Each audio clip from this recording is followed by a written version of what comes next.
How to fix unable to send message on Messenger problem? Let's begin. Initially open the settings app on your device. Now click on Wi-Fi. Here toggle the switch to on position to connect to internet. Now go back and scroll down and select apps. Moreover, choose the manage app option and click on the search bar at the top and type in Messenger. From the search result, choose the Messenger app. Here click on the clear data located at the bottom right.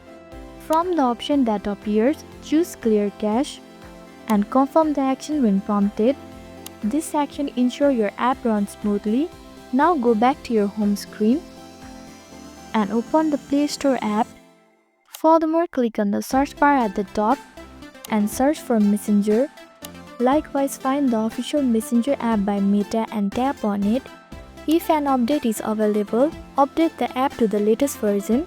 Finally, open the Messenger app and send a message to someone to check whether the problem is solved or not.